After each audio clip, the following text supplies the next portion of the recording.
देखिए स्टूडेंट्स, आज का टॉपिक हमारा 12th क्लास का है chemical kinetics.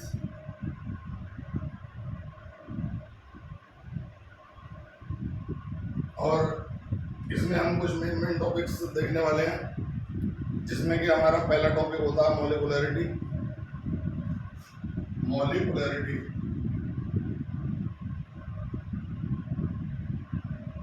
It means that the number of molecules of reactants. तो अगर किसी रिएक्शन में एक रिएक्टेंट है, ए से प्रोडक्ट बन रहा है, देन उसकी मॉलिक्यूलरिटी 1 है, इसे कहेंगे यूनिमॉलिक्यूलर।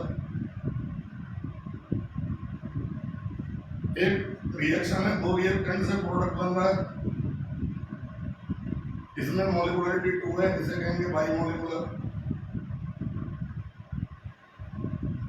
और अगर दो से ज्यादा रिएक्टेंट्स कितने भी हो जाएं, तो इसे कहेंगे पॉलीमॉलिक्यूलर। पॉलीमॉलिक्यूलर। और इसके बाद हमारा अगला टॉपिक आता है रिएक्टेंट प्रोडक्ट ग्राफ, जिसमें कि हम जानते हैं कि अगर कोई रिएक्शन है ए से बी, तो रिएक्टेंट के मोल घटेंगे टाइम के साथ। अगर मोल डिक्रीज हो रहे हैं तो रिएक्टेंट के होंगे, अगर मोल इंक्रीज हो रहे हैं तो वो प्रोडक्ट के होंगे।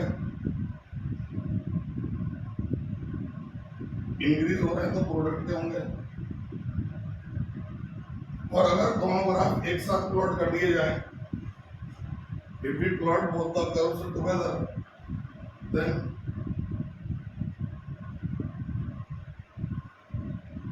the point of intersection O represents the time on the time axis, which is equal to half life, and in the half life half of the reactants are converted into products। और जो graph हमेशा ऊपर को उठेगा, जिसके मोल बढ़ेंगे वो product का होगा, और जो ग्राफ नीचे को आएगा वो रिएक्टेंट का होगा। इसमें हमें एक बात ध्यान रखनी होगी कि अगर मोल के साथ प्लॉट करने की बजाय हम लॉग मोल ले लें, तो ग्राफ में लॉग ले लेते हैं, लॉग पी, लॉग मोल, तो ये जो कर्व्ड ग्राफ है वो स्ट्रेट लाइन हो जाता है। ऐसे ही इस केस में भी अगर हम लॉग के साथ प्लॉट करेंगे तो वो स्ट्रेट लाइन हो जाएगा। अब इसके बाद हमारा अगला टॉपिक आता है रेट लॉ। देखिए रेट लॉ क्या है। According to rate law, the rate of the reaction is directly proportional to the product of molar concentration of the reactants। It means that if there are two reactants A plus B and they form C, and मान लीजिए reaction का rate यानी कि speed R है, rate means speed, then R will be proportional to A into B, और proportional को equal से हटाएंगे तो R is equal to K A into B। This is rate law. And अगर कोई कोफिशिएंट है साथ में लगा हुआ, तो मॉलिक्यूल की संख्या विल भी पावर में चली जाएगी। मान लीजिए यहाँ रिएक्शन का रेट R है, R is proportional to A की पावर 2 इंटू B की पावर 3, और R is equal to K A की पावर 2 B की पावर 3। और ये जो पावर में नंबर्स आए हैं ये ऑर्डर है, ये जो पावर में नंबर्स आए हैं ये ऑर्डर है। और ए ऑर्डर ऑफ ए हो गया 2, ऑर्डर ऑफ बी हो गया 3, तो टोटल ऑर्डर यानी कि ओवरऑल ऑर्डर हो गया 5। और अगर कोई रिएक्शन रिवर्सिबल है, रिवर्सिबल रिएक्शन का रेट लॉ नहीं निकलेगा इस तरह से। और अगर कोई रिएक्टेंट एक्सिस में दिया हो, मान लो बी एक्सिस में है, तो एक्सिस वाली सब्सटेंस का चेंज इन कंसेंट्रेशन नेगलेक्ट हो जाता है, और एक्सिस वाली चीज कभी भी ऑर्डर में नहीं ली जाती। इन सच केस मान लीजिए रिएक्शन का रेट R है, then R will be proportional to only A and R is equal to KA। It means that reaction is of first order, order of the reaction is 1 because the power is 1, and B क्योंकि axis में है, then B is not considered into the power।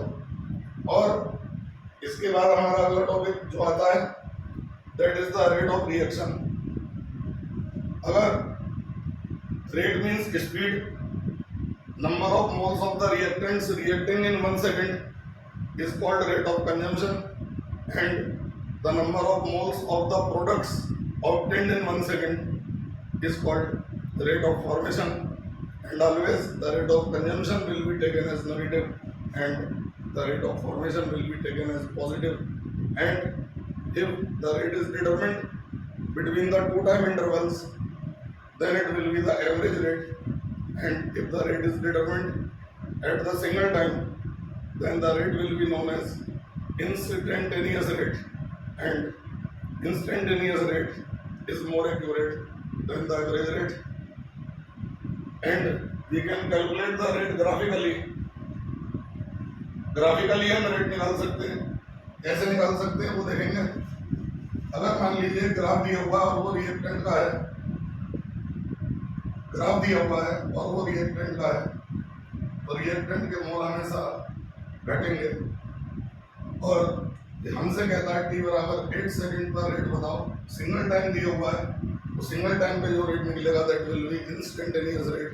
And firstly we will locate the time 8 second on the time axis. 8 second मान लो यहाँ पर आ गया. 8 second से हम परपेंडिकुलर डालेंगे और वो परपेंडिकुलर मान लीजिए पी पॉइंट पर टच करता है.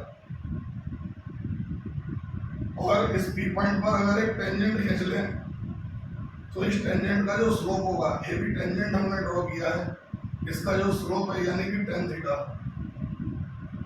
थीटा इज इक्वल टू, अगर इस पॉइंट को सी मान लें, is equal to AC upon BC. And this will be instantaneous rate. Single time पर हमने निकाला है और क्योंकि रिएक्टेंट के ग्राफ से निकाला है, it means that it is the instantaneous rate of consumption and it will be denoted by negative sign. Similarly, if the rate is determined between the two time intervals, same as the graph, then अगर दो time मुझे दिए हुए हैं, ये graph नीचे को आ रहा है तो ये रिएक्टेंट के मोल को डिनोट करेगा. अगर t बराबर 5 से लेकर के 10 सेकंड के बीच में हम रेट फाइंड करना चाहते हैं, then we are provided 2 times and ये 2 times हम यहाँ पर लोकेट करेंगे. मान लीजिए 5 सेकंड कहीं यहाँ पर है और 10 सेकंड कहीं यहाँ पर है. इधर से इधर परपेंडिकुलर डालेंगे, इधर से इधर परपेंडिकुलर डालेंगे. इन P और Q पॉइंट से अपोजिट एक्सिस पर परपेंडिकुलर डालेंगे. एंड जो ये चीज होगी that will be change in mole, और जो ये चीज होगी that will be change in time. And rate will be equal to change in mole upon change in time.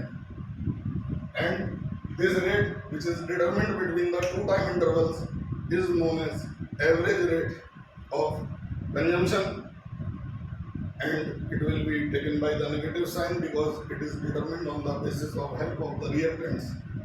But अगर ग्राफ प्रोडक्ट का है, मान लीजिए ये ग्राफ मैं लेता हूँ और ये ग्राफ प्रोडक्ट का है हमारा, इसमें जो रेट आएगी वो रेट ऑफ फॉर्मेशन आएगी. और रेट ऑफ फॉर्मेशन भी हमारे 2 टाइप्स के होते हैं, average rate of formation and instantaneous rate of formation. और अगर यहाँ भी हम सिंगल टाइम पर रेट निकालना है, मान लीजिए 8 सेकंड पर हम रेट निकालना चाहते हैं, परपेंडिकुलर डालेंगे. मान लीजिए पी पॉइंट पर ये टच कर गया और इस पी पॉइंट पर हम एक टेंजेंट खींचेंगे. माना कि वो टेंजेंट ए बी है, टेंजेंट इज ए बी, और इस ए बी टेंजेंट का जो स्लोप होगा, slope means tan theta, tan theta will be equal to instantaneous rate of formation.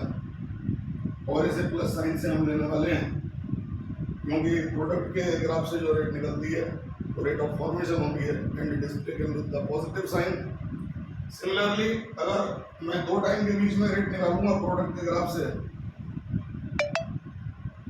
अगर मैं प्रोडक्ट के ग्राफ से 2 टाइम के बीच में रेट निकालूंगा,